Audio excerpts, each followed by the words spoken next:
안녕하세요, 원희의 구독자 여러분. 오늘부터 카모니에 합류하게 된 황하연입니다. 반갑습니다. 네, 안녕하세요. 저기 그대로 남아있는 류민입니다. 저 사실 차에 네. 모시거든요. 네. 옆에서 많이 알려주실 거죠? 네, 최선을 다해보도록 하겠습니다. 저희 카모니는 자동차에 대해서 잘 알지 못하시는 분들도 쉽게 볼 수 있어서 이해하기가 쉽다는 평들이 있더라고요. 저기 최대한 많은 분들이 이해하기 쉽게 그런 컨텐츠를 만들 수 있도록 노력하겠습니다. 네, 오늘 타볼 차는 뭔가요? 네, 오늘은 저기 메르세데스 벤츠 EQC 400입니다. 저는 이 차 처음 보는 것 같은데 이 차는 언제 나왔나요? 2018년 가을에 공개됐고요. 출시는 작년에 됐습니다. 작년 하반기에 국내에는. 이 차 이제 제품 이름이 EQC잖아요. 네. EQ는 뭐의 약자예요? 일단 EQ는 그 벤츠의 전기차 브랜드고요. 그다음에 일렉트릭 인텔리전스를 의미한다고 하는데 이게 왜 EQ라고 썼는지는 잘 모르겠습니다. 그럼 C는 뭔가요? C는 차급을 의미하는데요. 전기차의 C클래스급 차라고 생각하시면 됩니다. C클래스를 만든 SUV인 그 GLC를 기반으로 하고 있습니다. EQ로는 첫 모델이고요. 이 차가 그 벤츠의 첫 전기차 또는 첫 대량 생산 전기차로 알고 계시는 분들이 많은데 사실 2012년에 B클래스 일렉트릭이라고 유럽이랑 미국에서 팔았던 전기차가 있거든요. 근데 이제 본격적으로 전 세계에 이제 팔려고 만든 첫 전기차라고 볼 수 있습니다. 제가 벤츠는 몇 번 타봤는데 이 차는 좀 안에가 다른 것 같아요. GLC를 기반으로 만들긴 했는데 그 실내를 완전히 새로 다시 디자인을 했고요. C클래스랑 좀 분위기가 다릅니다. E클래스에 가깝고 그런 분위기는 이렇게 와이드 콕핏이라고 부르는 이 디스플레이 2장 붙여놓은 요게 그런 분위기를 제일 주도를 많이 하고 있습니다. 화면이 E클래스보다는 좀 작습니다. E클래스는 12.5인치를 쓰고 있는데 이 차는 10.25인치 A클래스 신형에서 선보인 디스플레이를 쓸 수 있거든요. 전반적으로 분위기는 그래도 잘 어울립니다. 요즘 자동차 광고들 보면 왜 인공지능이 가능하다고 하잖아요. 이 차도 가능한가요? 최근에 벤츠 몇몇 모델에서 먼저 선보인 MBUX라는 기능이 들어갔거든요. 안녕 벤츠라는 명령어로 지금 말하세요. 이렇게 이런 이 단어를 얘기를 하면 이제 인식을 시작하고요. 나 추워라고 하면은 온도를 설정을 한다던가 그런 원하시는 작업을 선택하세요. 그런 명령이 들어갑니다. 저도 한번 해봐도 되나요? 네네. 난 왜 남자친구가 없을까? 원하시는 작업을 선택하세요. 이런 말은 또 이렇게 인식이 안 돼 있게. 벤츠야, 안녕 벤츠. 항목을 고르세요. 종합운동장 지금 음성을 꺼줘. 무엇을 도와드릴까요? 종합운동장으로 안내해줘. 야야.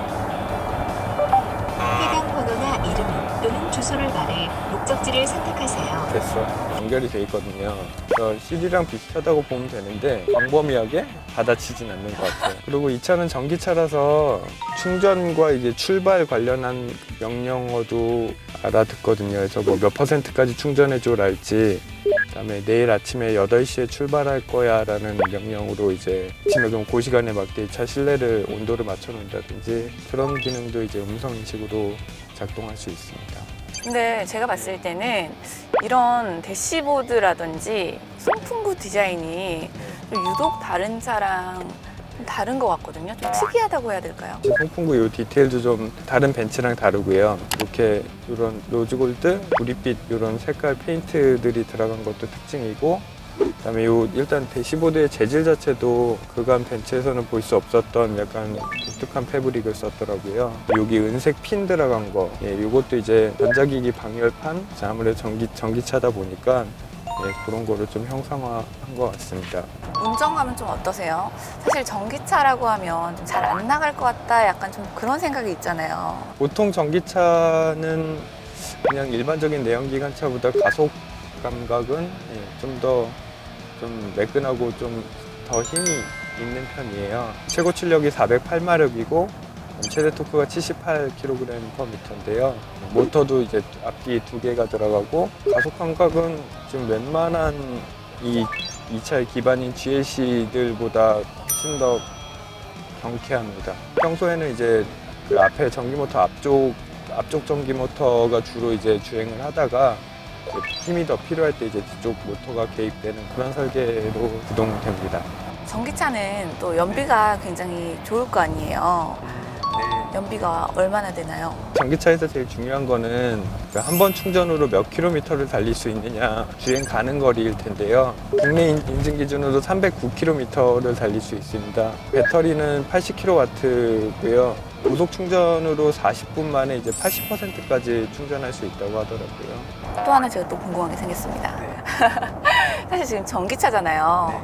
근데 기존의 그 벤츠들과 감각이 좀 비슷하시나요? 운전할 때? EQC 400의 제일 큰 장점이라고 할 수 있는데요. 이게 전기차는 이제 그냥 엔진이 달린 자동차랑 좀 운전 감각이 다르거든요. 처음 타는 사람들은 약간 적응 시간이 필요한데 이 차는 기존 벤츠들이랑 운전 감각이 거의 똑같습니다. 배터리가 아래 깔려 있어서 무게중심이 좀 낮은 편인데 딱딱하다는 느낌이 안 들고, 제일 큰 거는 이제 페달, 가속 페달과 뭐 브레이크 페달 이런 부분들이 지금 다른 전기차들보다 훨씬 자연스럽습니다. 테슬라나 이제 다른 전기차들을 보면은 좀 가속 페달을 밟았을 때 이렇게 힘이 켜지고 꺼지고 약간 거의 그런 식으로 느껴지는데, 이 차는 이제 엔진이 달린 차처럼 가속 페달을 조금만 밟았을 때 그럴 때 이제 힘이 이렇게 아주 선형적으로 나오고, 브레이크 페달도 주행하는 상황에 맞게 담력이 계속 바뀌거든요. 그 부분이 아주 벤츠가 제일 고민을 많이 하는 부분인 것 같습니다. 방금 이제 또 배터리 이야기가 나와서 하나 여쭤볼게요. 사실 전기차는 배터리 때문에 무겁다 이런 인식들이 있잖아요. 근데 여기에 대해서는 어떻게 생각하시나요? 실제로는 되게 무겁습니다. GLC 비슷한 모델이랑 비교했을 때도 한 500kg 정도가 더 무겁고요. 그런데 운전하면서는 그런 거를 거의 느낄 수가 없어요. 페달에서 발을 쪘을 때 반응, 그러니까 회생제동이 어느 정도 들어오느냐 이런 양까지도 다 조정할 수 있고요. 가고 서고 돌고 이런 거에 대한 고민이 굉장히 많이 들어간 차라고 할 수 있습니다. 오늘도 어김없이 돌아왔습니다. 루머와 진실 코너입니다. 박수! 운전하고 계시는데. 자, 먼저 첫 번째. EQC가 다른 전기차에 비해서 겨울철에 배터리 소모량이 크다고 하는데 맞나요? 하나, 둘, 셋. 네, 그렇다고 볼 수 있습니다. 그게 어디서 나온 얘기냐면요. 국내에서 이제 주행 가는 거리 인증을 할 때 그 한국은 상온 주행 가는 거리랑 저온 주행 가는 거리 그 두 가지를 측정을 하거든요. 이제 상온은 섭씨 25도에서 주행했을 때 이제 얼마나 거리에 따라 이제 방전이 되느냐 그런 거를 이제 검사를 하는 거고, 저온 주행 가는 거리는 이제 영하 7도에서 이제 테스트를 하는데요. 그때 테스트를 할 때 그 히터를 온도를 가장 높이고 바람 세기도 제일 세게 하고 테스트를 한다고 해요.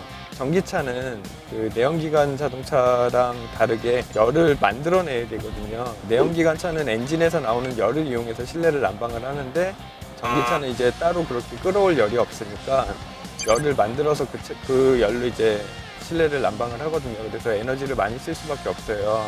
다른 전기차는 그래서 겨울철에 그 에너지 소모량을 줄이려고 히터 성능을 적당히 이제 좀 설정을 하거든요. 벤츠에 따르면 그냥 내연기관 엔진이 달린 자동차들만큼 히터 성능을 최대한 높여놔서, 그래서 그런 식으로 테스트를 했을 때 에너지 소모량이 클 수밖에 없다, 그렇게 얘기를 하고 있습니다. 두 번째.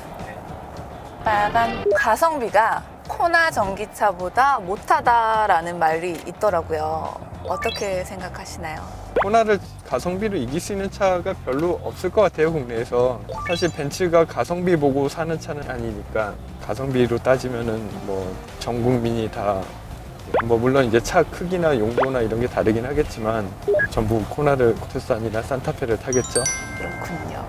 자, 마지막입니다. 사실 이 EQC가 실패한 전기차라고 말이 나오고 있더라고요. 우리나라에서는 5대밖에 안 팔렸다고 유유. 네, 여기에 대해서도 좀 한 말씀 해주시죠. 사실 벌써 뭐 실패했다, 뭐 성공했다라고 얘기할 때인지 모르겠습니다. 국내에 선보인 지 얼마 안 돼서요. 그리고 이제 벤츠가 이런 전기차를 국내에 처음 선보이는 거니까 벤츠는 가격대가 좀 높잖아요, 국산차보다. 선뜻 구매까지 가려면 벤츠가 만든 전기차는 어떻더라는 약간 입소문이 날 정도로 많은 분들이 좀 경험을 해보셔야 될 텐데 아직 그렇게 경험을 해보고 평가가 제대로 나오기엔 좀 이른 거 아닌가. 숫자만 보고 얘기하면은 아까 말씀하신 것처럼 뭐 가성비 아니면 뭐 성능 이런 게 부족해 보일 수는 있지만 숫자 이외에도 이제 말하는 것들이 많으니까요. 자동차는 이제 실제 구매자들 내지는 이제 시승 프로그램 이런 걸로 이제 경험한 사람들이 늘어나면서 좀 두고 보면 이제 좀 제대로 된 평가가 나오지 않을까 싶습니다. 알겠습니다. 그래서 오늘의 루머와 진실은 여기까지 하도록 하겠습니다. 박수! 끝! 이 차 크기는 얼마 정도 되나요? 제가 봤을 때는 한 산타페만 한 것 같은데요? 말씀하신 것처럼 차 크기는 산타페랑 비슷합니다. 길이가 4,770mm고 너비가 1,620mm입니다. 실내는 현대차 투싼이랑 비슷합니다. 어떤 특정한 디테일이 이렇게 막 부각되기보다는 이제 면이 이게 자연스럽게 연결되는 그런 형태고요. 헤드램프랑 라디에이터 그릴 디자인이 EQ의 특징 요소라고 할 수 있습니다. 1886 에디션이라는 모델이라서 여기가 다 검정색으로 처리가 되어 있고요. 일반 모델은 이제 여기 크롬이 들어갑니다. 그리고 뭐 헤드램프에 그 멀티빔 LED 기능 다 들어가 있고요. 펜더에 이제 엠블렘이 붙어 있는데 1886 에디션이라고 써 있습니다. 이 1886은 이제 벤츠의 첫 자동차, 그러니까 페이더트 모터바겐이라는 차가 공개가 된 해인데요. 첫 그 내연기관 자동차인데 내연기관 자동차를 처음으로 만든 회사가 이제 전기차로 이제 전환한다. 약간 그런 의미가 담겨 있는 것 같습니다. 에디션이라서 이제 이게 휠에 원래는 여기도 파란색으로 들어가는데 이제 하얀색 들어가 있고 옆에 발판 이제 옵션으로 붙어 있고요. 그다음에 이 차 좀 특이한 점이 이제 휠이 20인치인데 앞뒤 타이어 사이즈가 달라요. 고성능 차들, 내연기관 차에서도 고성능 차들이 이제 핸들링 때문에 이제 앞뒤 타이어를 다르게 하는데 이 차는 좀 특이하게 앞뒤 타이어가 다릅니다. 앞에는 저기 23550이 들어가고 뒤에는 2545가 들어갑니다. 벤츠에서 이제 쿠페 모델들이 이제 번호판을 밑에다 달고 여기를 이렇게 이쪽을 좀 비워두는 그런 디자인을 하고 있는데 이 차가 좀 쿠페처럼 그렇게 디자인이 됐고요. 이렇게 트렁크는 이제 엠블렘을 이렇게 꺾어서 이렇게 옵니다. 트렁크 사이즈도 그냥 기존 GLC랑은 크게 차이점은 없고요. 전기차라서 이제 트렁크 하단에 이제 좀 부품들이 들어가는 것 같아요. 바닥에서부터 여기가 좀 높은 편이에요. 높으면 이제 짐을 이렇게 높이 들어서 실어야 돼서 조금 불편한 수가 있거든요. 그래서 그게 조금 단점이고 이 아래쪽에 이제 또 수납할 수 있는 공간이 이렇게 공간이 좀 있습니다. 여기 뭐 각종 지금 잡동사니가 들어있네요. 일반적으로 보면 여기에는 골프백이 몇 개 정도가 들어갈 수 있나요? 일단 트렁크 용량은 500리터라고 하는데 글쎄요, 긴 채를 다 꽂고 다 넣은 채로 실으면 한 2개 정도 실을 수 있을 것 같고 대각선으로 긴 채를 빼고 따로 실으면 한 3개, 3-4개까지 실을 수 있을 것 같습니다. 뒷자리에 타봤는데요. 그렇게 넓은 것 같지는 않은데요. 여러 번 말씀드렸다시피 GLC 기반으로 만든 차라고 했잖아요. GLC랑 이제 휠 베이스가 똑같습니다. 실내 공간 크기는 거의 똑같고 뭐 등받이 각도도 그렇게 누워있는 편은 아니고요. 보통 전기차들은 바닥을 평평하게 만들 수 있거든요. 차 바닥을. 근데 이 차는 여기 가운데가 올라와 있어요.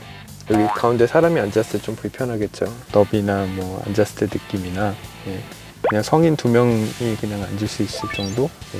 그 정도인 것 같습니다. 근데 이 차 가격은 어떻게 되나요? EQC 400의 가격은 1억 500만 원이고요. 이 차는 1886 에디션이라 1억 1100만 원입니다.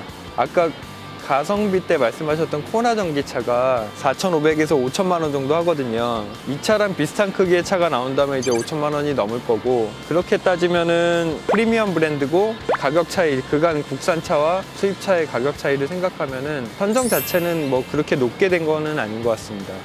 근데 이제 아쉬운 거는 이 차는 전기차 보조금을 받을 수가 없어요. 국고 보조금이랑 지자체 보조금 합치면 한 1,500만 원 정도 되는데 그 혜택을 볼 수 없다는 게 조금 아쉬운 점인 것 같습니다.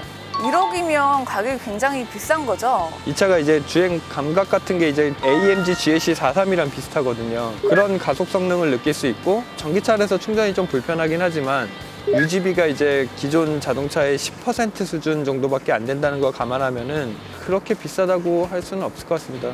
오늘은 벤츠의 전기차 EQC 400을 타봤는데요. 저는 여러모로 참 신기했던 것 같아요. 어떠셨나요? 저는 이제 여러 전기차를 타본 입장에서 이 차가 아주 신기한 기술이 들어간 건 아닌 것 같아요. 근데 지금까지 이렇게 좀 세심한 부분까지 아까 뭐 제가 말씀드렸지만 운전과 관련된 뭐 페달 감각이랄지 그다음에 차가 이렇게 움직이는 감각 같은 것들을 세심하게 다듬은 차가 없었던 것 같아요. 이제껏 이렇게 좀 완성도가 높은 프리미엄 전기차가 없지 않았나 싶습니다. 저 오늘 첫 촬영이었는데 네. 잘한 것 같나요? 예, 굉장히 잘하시는데요. 앞으로 카모니에서 자주 찾아뵐 테니까요. 리뷰 원하시는 차종 있으시면 댓글 남겨주시고요. 구독과 좋아요 꼭 부탁드리겠습니다. 지금까지 황하연 류민이었습니다. 감사합니다. 네.